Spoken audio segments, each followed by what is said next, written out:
They called her a ghost. Some didn't even bother calling her anything at all. She showed up in silence. No salute, no chatter, no smile. Her uniform was standard issue but faded. No name tag, no rank patch, just blank. There was something off about her. Not dangerous, just invisible. And in a place like this, that's worse than being hated. This was Iron Pine, a NATO joint alpine survival facility buried somewhere in the Carpathian winter. A frozen hell designed to break arrogance, or bury it. The recruits were from all over, France, Canada, Poland, Norway, all elite, all loud. Then there was her Illyra Varga, at least that's what the logbook said. Nobody heard her speak, nobody saw her smile, but they saw the scar, a faint white line cutting across her lower lip like it had once been torn open by something sharp and cruel. She didn't explain it, didn't explain anything. Private Kowalski was the first to laugh. She your lost medic, sir? Looks like she just stepped out of a folk tale. Another joined in. Hey, sweetheart, you sure you're not from a village up here? We're doing war games, not shepherd duty. They all laughed, the kind of laughter that grows in packs. She didn't flinch, didn't respond. Major Hallstrom, head of the program, scanned her personnel file with a scowl. Half of it was redacted. Black bars across birthplace, service history, even her transfer orders. He tapped the paper with his pen. You mute, Corporal? No answer. Or just arrogant. Still, silence. Hallstrom scoffed, tossed the file onto the snow-covered table. We'll see how long your silence keeps you warm. That night, the training began.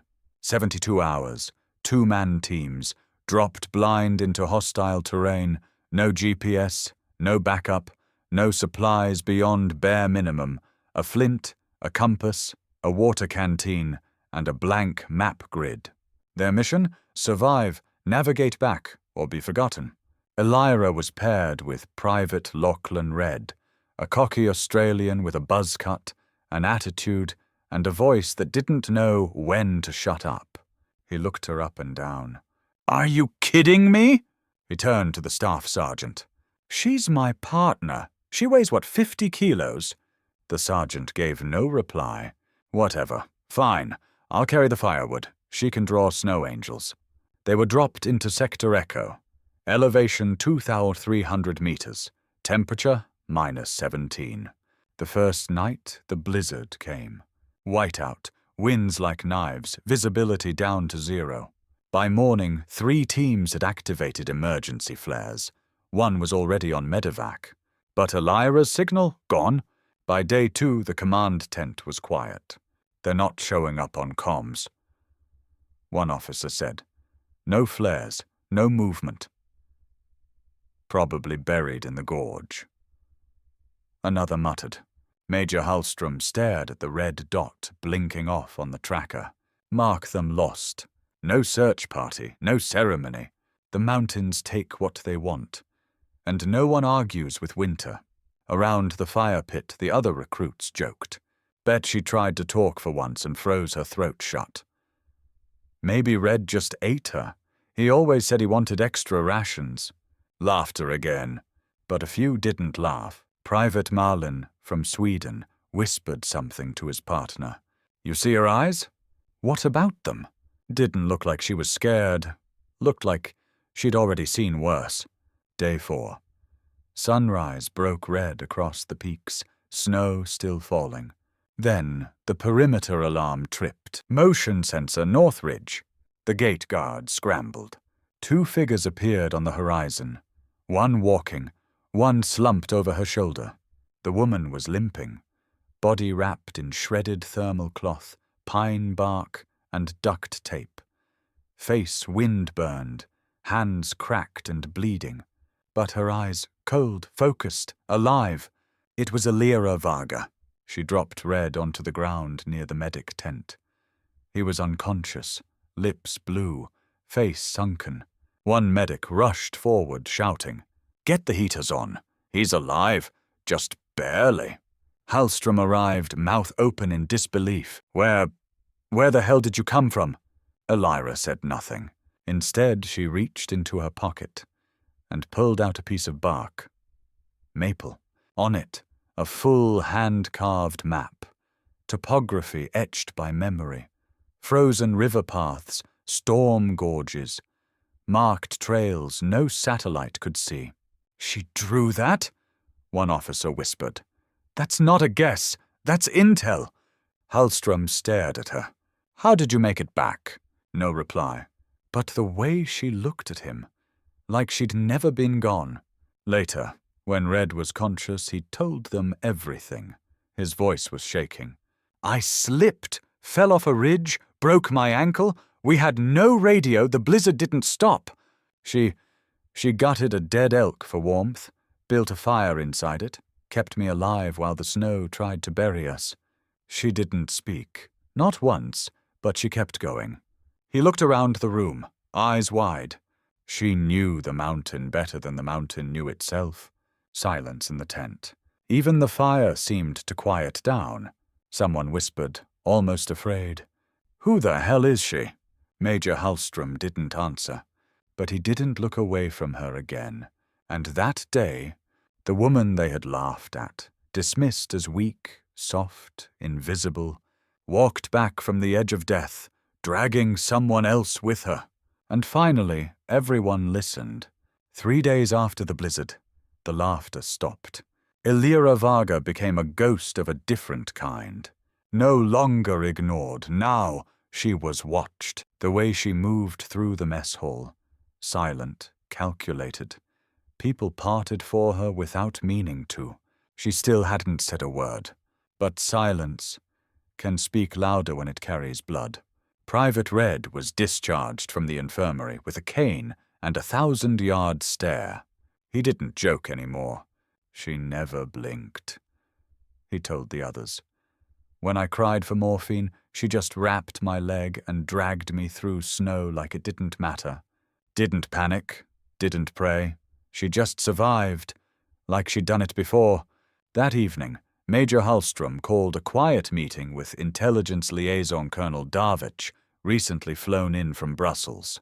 In the dim light of the operations cabin, Hallstrom slid her redacted file across the table. I want the full version, he said. I don't care how far up it goes. Darvich didn't even look surprised. You're not the first to ask, but you'll get the same answer as the rest. He tapped the blacked-out pages. Elira Varga doesn't exist on paper, not the real one. Hallstrom narrowed his eyes. Then who the hell walked through a blizzard with a half-dead soldier and a hand-drawn map? The colonel was quiet for a long time. Then he leaned forward. 6 years ago, he said, a NATO convoy went dark in Eastern Europe. Classified route. 3 vehicles, 11 personnel. Only 1 came back. Not rescued, not recovered, escaped. Through hostile territory, frozen terrain, landmines, enemy checkpoints. She walked out, alone, severely underweight, burn marks, broken ribs. Hallstrom's throat tightened. That was her. Darvich nodded. They never released her name, said she'd been reassigned. The truth is, she never left the field. Meanwhile, Elira trained alone. Not because she wanted to, but because no one dared approach her anymore. The soldiers whispered, watching her do push-ups in the snow. No gloves, no brakes. One day, she stayed underwater in the icy lake for 94 seconds. No trembling, no gasping, just cold discipline. But it wasn't just her endurance. It was her eyes. She studied everything. During orienteering, she didn't just read the terrain. She memorized it. She'd glance at a ridge once, then walk it blind. She never took the marked paths, only the hidden ones. One recruit, curious, tried to follow her trail.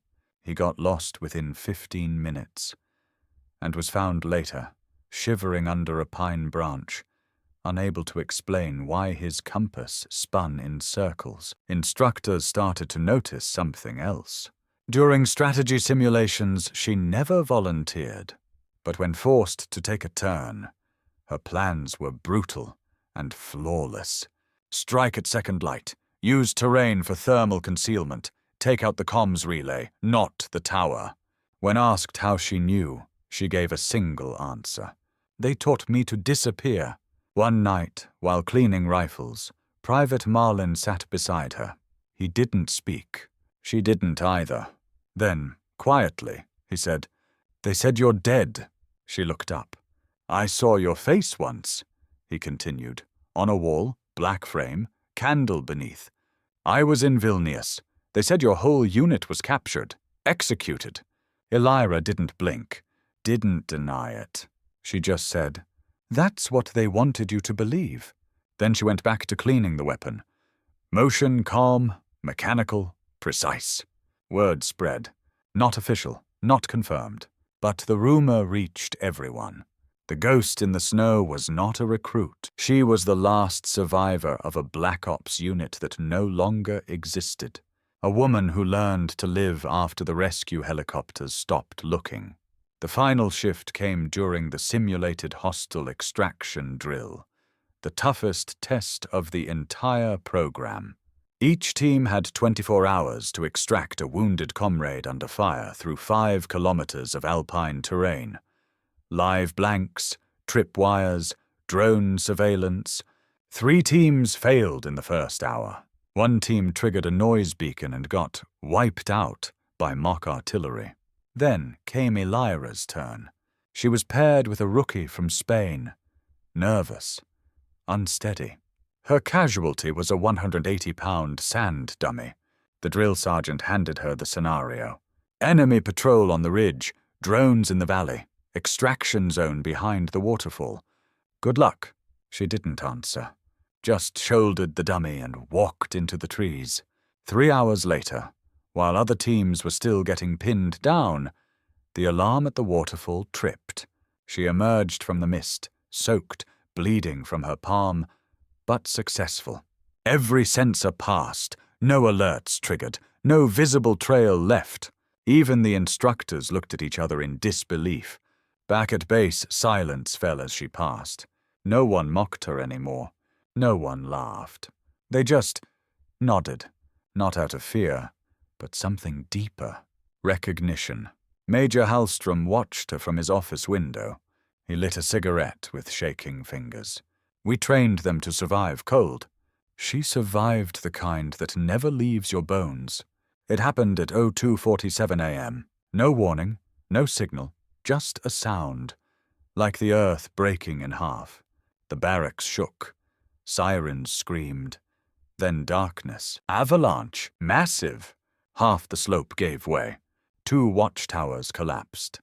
The south road disappeared under 12 feet of snow and rock. Power lines snapped. Communication towers crushed. Iron Pine was buried, cut off from the world. 10 soldiers were missing, 2 presumed dead. Generators failed, radios jammed, and worst of all, the main food cache was trapped under rubble. Panic spread like wildfire in the frozen dark. Major Hallstrom gathered the remaining officers under red emergency light. "We can't wait for evac. The satellite dish is down. That avalanche just put us on our own." Colonel Darvich stared at the terrain map. Lines erased, paths blocked. He looked around, then looked at her. "Elira." She stood against the wall, silent, still, but her eyes were moving, fast. "Varga," he said quietly. "You know this mountain." Everyone turned. She didn't answer. So he added, "Not the trail, the bones of it." That made her blink. He laid down the map. Red pen, blocked zones, collapsed sectors. Then he pushed a blank sheet toward her. "If we stay here, we lose more people. We need a way out, even if it's through the back country. You're the only one who might know it." For the first time since arrival, Elira Varga spoke. Only one sentence. "There's an old path." The room fell silent. She grabbed the red pen. Hands fast, confident. She didn't hesitate, didn't measure, just drew. It's not on your satellite scans. It's a smuggler's cut-through from the old border days, abandoned since the 90s. Steep, frozen, but passable if we move now. Hallstrom studied the map. It carved a line straight through what they had marked as impassable. You're sure? Elira looked up, her voice low but calm. I took it once, carrying a wounded man, and no hope behind me. The plan formed in minutes. She would lead the column. Front team, medical and recon. Middle, wounded and supplies. Rear, Hallstrom and Darvich. Total, 28 survivors. Weather, worsening by the hour. They had maybe 6 hours before the next front hit, and if they didn't move, they'd freeze where they stood. They stepped into the snow at 04:30 a.m. Elira at point. No flashlight, just instinct. She moved like she'd never forgotten this path, like her boots had touched every rock before. They followed in silence. No jokes, no comments, only the wind, and their breath behind her. An hour in, they hit the first drop. A frozen cliff edge, narrow and jagged. Below, black fir trees. Above, silence. One soldier hesitated.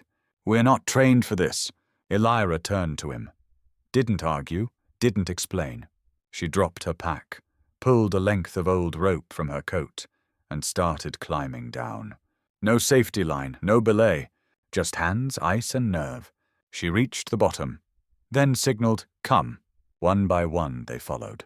Halfway down, one recruit slipped, screamed. Rope tore loose. The man dropped toward the ravine, but Elira was already moving. She leapt, caught the rope mid-swing, looped it around her forearm. The jolt snapped something in her shoulder. But the man didn't fall.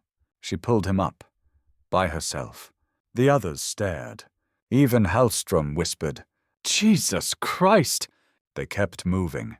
Every hour, another obstacle. Ice chasm, wolf tracks, collapsed tree bridge. She never hesitated. She'd already walked this hell. Once. Now she was bringing others through it. By the 5th hour, the storm began to close in. Visibility dropped. The soldiers staggered, exhausted. They were one ridge away from the tree line. Elira stopped, listened, then cursed, the only time anyone ever heard her do so. Snow shelf, about to give. She turned fast. We cut left, now. Hallstrom blinked. That'll take us into the canyon. Exactly, she snapped. But it's a wind tunnel. Better wind than death. Her voice was steel, and everyone obeyed. They reached the final slope just as the avalanche came. The path behind them vanished. White thunder swallowed the trail, but ahead, a narrow ravine opened to daylight, and just beyond it, the old NATO outpost, long abandoned, but still intact. Shelter, safety, survival. They made it. 28 in, 28 out. Not a single one lost, not this time. Inside the outpost, as heaters roared and medics worked, Major Hallstrom approached her. He didn't salute, didn't question. He simply said, I was wrong. Elira didn't reply, but for the first time, she smiled, just slightly. Enough! Back at Iron Pine, once contact was restored, the final report came in. Survival team led by Corporal Elira Varga. Successful extraction under hostile alpine collapse. No casualties. But someone had scribbled a side note in pen. Recommend immediate review of classification level for subject. Asset is not standard personnel. Underlined twice. That night, as the wind howled again outside the outpost, the recruits sat quietly near the fire, watching her. One whispered, They said she was dead. Another shook his head. No, she just walks where death can't follow. When they made it back to base, no one said a word at first. They didn't need to. She had led them through death, with nothing but scars, silence, and a path carved from memory. And now, no one dared speak her name without weight. Word spread across the command chain. The recruit who wasn't a recruit. The ghost who survived alone. The woman who reappeared when the system gave up. They all had a version, but no one had the whole truth, because the file was still locked. Level 7, need to know only, and no one at Iron Pine had the clearance, except the man who flew in 2 days later, Brigadier General Sandor Mayer, NATO Shadow Operations. No rank insignia, no aid, just cold eyes and a frost-bitten suitcase. He met with her in the debriefing room. Only him, only her, no transcripts, no recordings. What was said inside, no one ever found out. But when the door opened again, Elira walked out wearing her old insignia, a black wing wrapped in a silver circle. Most had never seen it before, but a few of the instructors, the ones with real battlefield scars, went quiet. Dead quiet, one of them whispered. Phoenix 6. That night, the entire camp stood in the parade yard. Uniforms lined up in the dark. The snow fell in silence, and Elira stood at the front, not in the back. Major Hallstrom stepped forward. His voice, usually sharp, was measured now, even reverent. When she arrived here, we didn't know what she was. We saw the scars, we saw the silence, and we mistook that for weakness. He looked at her, eyes steady. We were wrong. Then he stepped aside, and something happened. Every soldier raised their hand in salute, not because they were ordered, not because protocol said so, but because she earned it. Weeks passed. She didn't speak often. But when she did, people listened. Young soldiers asked to train with her. Officers asked her to consult on terrain survival drills. Engineers rebuilt her hand-drawn map, naming it Varga's Line. She didn't seek rank, didn't claim command, but the new recruits followed her anyway, because she knew something they didn't. That real strength doesn't shout. It survives, it returns, and it leads without asking. Then one morning, she was gone. No goodbye, no escort, no orders, just an empty cot, and a patch left folded on her pillow, the black wing. Inside the command tent, a sealed envelope sat on Hallstrom's desk. One line, mission complete, reassignment accepted. Below it, a new code name, Pathfinder. Some say she went east, into the Balkans, where old trails still hide mines and men. Some say she trains deep units in places no satellite sees. Others say she walks alone, still listening, still watching, still surviving. But if you ever find yourself lost in the snow, with no map, no radio, no hope, and you hear footsteps where there should be none, look to the ridge, and if you see a figure, quiet, scarred, moving like she's part of the ice, follow her, because she knows the way out, and she'll bring you home.